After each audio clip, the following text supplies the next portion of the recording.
से पधारी हुई मेरी माताएं, मेरी बहनें, मेरा पिता तुल्य बुजुर्गों और मेरे जवान साथियों और मेरे बेटे जैसे युवा क्रांतिकारियों,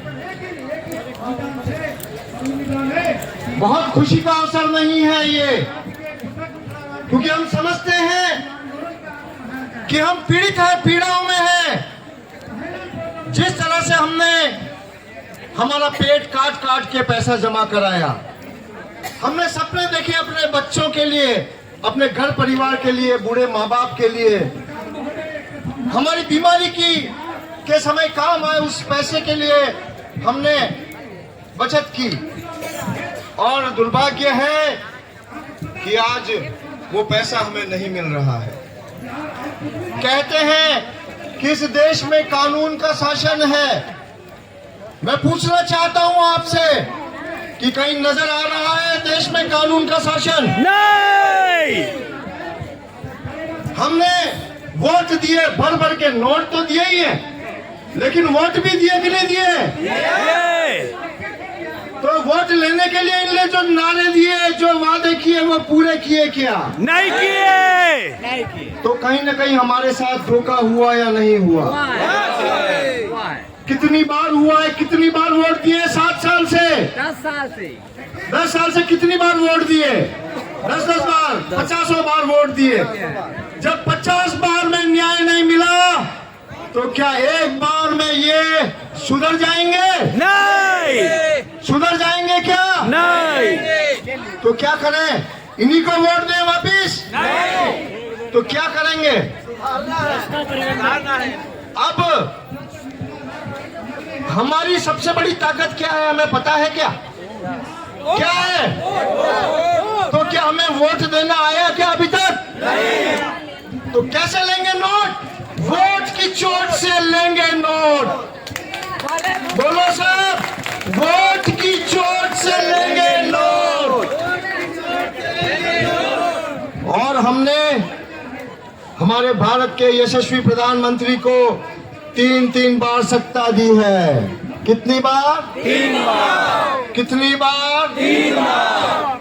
400 पार तो हुआ पंचर, अब नहीं होगा चौथी बार।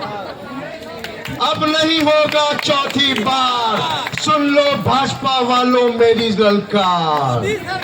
इस ललकार में दर्द है, इस ललकार में पीड़ा है, इस ललकार में आंसू है। उन साथियों के आंसू है जिनको हमने आंखों से फंदे पे लटकता हुआ देखा है। इसलिए तुम हमें कम मत समझो नरेंद्र मोदी जी महाराज साहब। वायसराय नरेंद्र मोदी सुन लो। ईस्ट इंडिया कंपनी की अगली भारतीय जनता पार्टी सुन लो। अब आपको केवल एक ही बात कहनी है कि भुगतान तो तुमको करना होगा। दिल्ली की सरकार सुन लो, भुगतान तो तुमको करना होगा। भारत की सरकार सुन लो, भुगतान तो तुमको करना होगा। ठगी पीड़ितों की ललकार सुन लो, भुगतान तो तुमको करना होगा। मोदी सुन लो, राहुल सुन लो, भुगतान तो तुमको करना होगा। भाजपा सुन लो, कांग्रेस सुन लो, भुगतान तो तुमको करना होगा। देश के सारे नेता सुन लो, भुगतान तो तुमको करना होगा। हम अपना अधिकार मांगते नहीं किसी से भीख मांगते। साथियों, मैं 7 साल से ये नारे सुन रहा हूँ।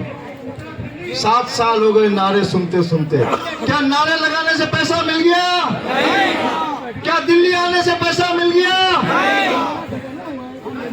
लेकिन मैं वादा करना चाहता हूँ कि ये 6ठी बार दिल्ली आया हूँ मैं, और ये चट्टान 10 हथौड़े से टूटेगी। कितने? 10 हथौड़े से।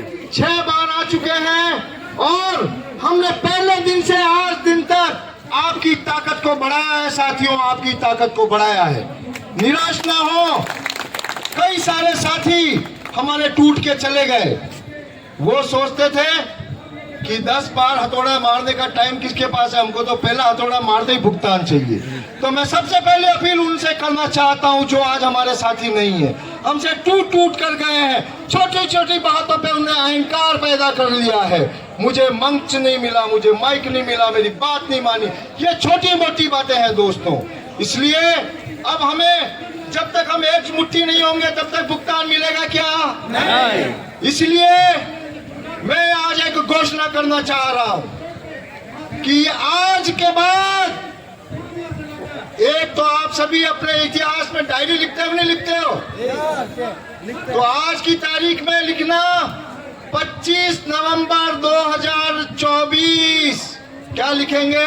25 नवंबर 2024 दिल्ली विजय दिवस। क्योंकि अब संसद के भिखमंगो अब तुम्हारे पास नहीं आएंगे। ये तुम्हारी जिम्मेदारी थी, ये तुम्हारा कर्तव्य था, लेकिन तुमने शपथ क्या ली? पद और गोपनीयता की शपथ ली।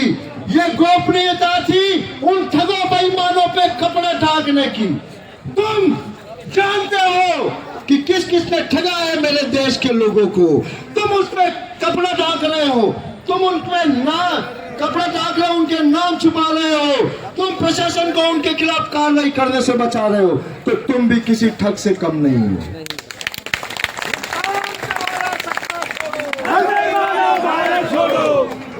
हमारा हमारा सारे जहां से अच्छा, हम बुलबुलें इसकी, ये गुलसिता मारा मारा सारे जहां से अच्छा, हिंदुस्तान मारा मारा।